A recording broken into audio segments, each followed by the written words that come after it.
Hi, this is Matt at LSAT Lab. Today's lesson is on in-out grouping games in the logic game section. So let's take a look at in-out grouping games. Today we want to cover first how to spot one, what the process is for approaching them, and then some of the common features that you're going to need to deal with when you're approaching one. So in the world of logic games, 39% of all games ask you to take some players and put them into groups. And 9% of all games ask you to take some players and put them either in or out of a group. So it's a common game type. It's an important one. It's a more advanced game type for sure. And a lot of folks struggle with these because of the conditional relationships upon which these games are built. So how do you spot one? Well, you're looking for a game where the players are either in or out. And you're going to use a column chart in order to represent this information. And the way it's created can vary. There's some commonalities, but it's not exactly like the game is going to say these players are in or out. They might say instead that there's some kind of a binary choice in terms of how the teams are going to play out. And so the teams are like on sale or not on sale, or on display or not on display. You're looking for this binary choice where it's used or not used. The teams are like the logical opposites of each other. That will create an in-out situation. And so that's how you know you're working on an in-out game. Just like in tree ordering games, there are fewer kinds of rules than for standard ordering games. Well, in in-out grouping games, there are fewer kinds of rules than, say, for standard grouping games. In-out grouping is very much related to grouping the same way that tree ordering is related to ordering, in that what they're doing is they're hiding inferences along a chain of rules that can connect together, and it's your job to see how those rules piece together to make inferences. So you could be looking at a fixed position type rule. This is very much like a position exclusion in an ordering game, where they may actually tell you that one player is particularly in or a player is out. They may also give you like a relationship where exactly one of two players are in or exactly one of two players are out, so that you don't exactly know how it's going to work out, but you know that there's this relationship that's going to exist between these two players. And then conditional relationships. And these are the backbone of in-out games. You're going to have a string of conditional relationships in the rules, and it's your job to see how these relationships link together in order to make inferences. So like any game, you want to start with creating a good game board. So here's a game. And let's go ahead and think about like what this game is asking us to do. It tells us that a fruit stand carries at least one kind of the following kinds of fruit. So it's going to carry at least one of F, K, O, P, T, and W. So it's either going to be carried or not carried. It's going to create an in-out scenario. And then our elements are F, K, O, P, T, and W. Now that we've got the game board set up, we can think about the rules that we want to use to notate. If we look at the first rule, it says that if the stand carries kiwis, it does not carry pears. So if K, then not P. We could express that just with a conditional relationship, if K, then not P. Notice that each of these rules begins with the word if. So all of the rules here are conditional relationships, and they're going to link together to create inferences. The second rule tells us if the stand does not carry tangerines, then it carries kiwis. And those link together. If the stand does not carry tangerines, then it carries kiwis. And if it carries kiwis, it then doesn't carry pears. You could also work through that in reverse order through the contrapositive. If it carries pears, it does not carry kiwis. And then according to the second rule, if it does not carry kiwis, it carries tangerines. Now, we could start to write out those inferences, but because there will be so many, it's not a good idea to go ahead and write out if not T, then not P, because you could sit here for a very long time coming up with many different things that follow from those rules. It's just like in a tree ordering game. If you knew that H is before M is before K, you're not going to go ahead and write out that H is before K as a separate rule. You're going to link these rules together to see how they connect. The next rule tells you that if the stand carries oranges, then it carries both pears and watermelons. And then finally, the last rule tells you that if the stand carries watermelons, then it carries either figs or tangerines or both. Or both part is actually redundant, since or statements on the LSAT are inclusive. The or both is just kind of extra. You don't need it, but it's there, so that's fine. But we don't need to write it down. The stand carries figs or tangerines. So now that we've got the rules, we want to think about inferences that follow from those rules. And some of the most common inferences that you might have to deal with are the inferences about like who has to be in or who can't be in.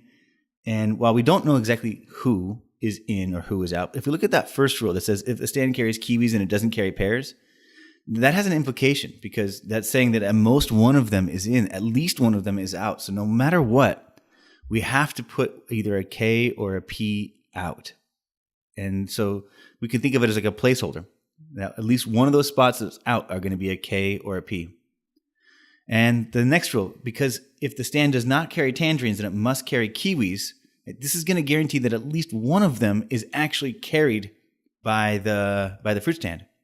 And these kinds of rules will come in handy when they ask you about max questions or min questions, or what could be the only one that's in, or what could be the only one that's out. If they ask you for which one of the following could be the only kind of fruit that the stand does not carry, it would have to be either K or P. Or if they say which one of the following could be the only kind of fruit that the stand carries, it would have to be T or K. So you can use these to help you figure out the edge cases, and it will play a role as you're working through these kinds of questions. So now we can move on to the questions, and let's see what they give us. The first question is a rules question. Go ahead and give this question a try. Remember, all you want to do is take the rules, apply them one at a time, knock out all the wrong answer choices until only one remains, and pick it and move on to the next question. Give this one a try, and when you're ready to discuss together, hit play. Okay, welcome back. So we're just going to take the rules one at a time. If K, then not P. And if we look at the answer choices, does anything have both a K and a P? Yeah, answer choice E has K and P. So if we look at the next rule, if not T, then K, that means that any valid answer is going to have a T or a K in it, right? So if anything is missing a T, then it's supposed to have a K. Well, answer choice A is missing both a T and a K. And answer choice C is missing both a T and a K. So both of those break that same rule. We can look at the next rule, if O, then P and W.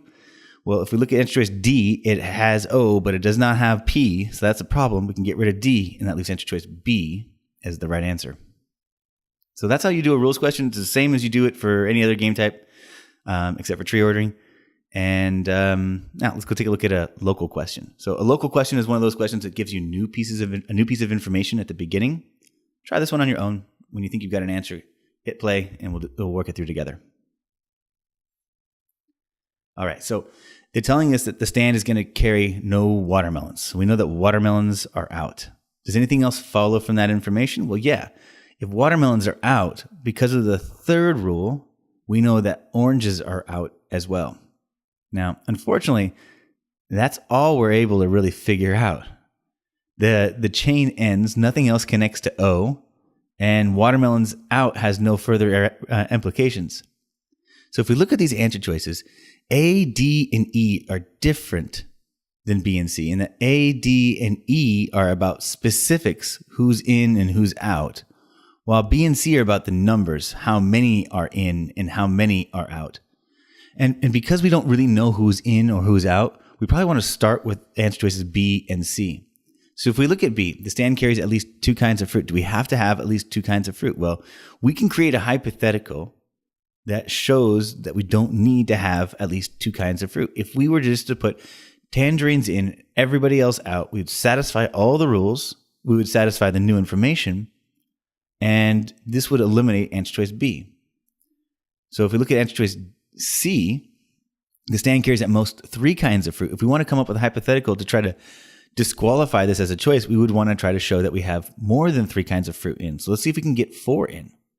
But if we were to remember that W and O are out, if we were to try to get four in, that's going to require all the rest of the fruit to go in. But wait a minute, that breaks the first rule.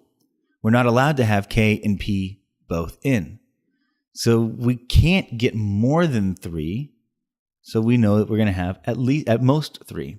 Answer choice C must be true because K and P can't both be in. Now, we could go test the rest of the answer choices, but on a logic game, you probably don't want to get bogged down into testing every single thing. You want to find the right answer, mark it, move to the next question. So this is a global question. It doesn't give you any new information. It's just asking you what you know based off of the original set of rules. This one says, which one of the following could be the only kind of fruit the stand carries? I'll give you a hint. We've already looked this over. Go ahead and try this on your own. If you remember it, great. If you don't, that's fine. We'll discuss it when you hit play again. So remember in that last question, we actually came up with an example where we were trying to show that we didn't need to have at least two kinds of fruit that the stand carries. And that hypothetical involved tangerines. We could put tangerines in and everybody else out, and that would satisfy all the rules. Remember that first rule tells us that at most one of K and P are in. And then the second rule tells us at least one of T and K are in. So if they're asking for the only kind of fruit the stand can carry, the answer is going to have to either be T or K. And since K is not an answer, their answer is going to have to be D, tangerines. So now let's talk about a feature that's common to in-out games. Well, you're going to have to deal with whether the game is closed or open. So 42% of in-out games are closed, 58% of them are open. In an open game, you don't know how many players are in or out, and that can change as you move from question to question. Whereas in a closed game, you know exactly how many are in and how many are out. So if you do know, go ahead and use slots in order to represent that information. If you don't know, simply do the game without the slots.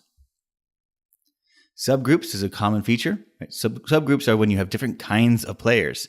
Now, typically what happens when they give you subgroups is that they're going to close the game down. They're going to tell you how many are in and how many are out, and then they're going to give you different kinds of players to place into those slots.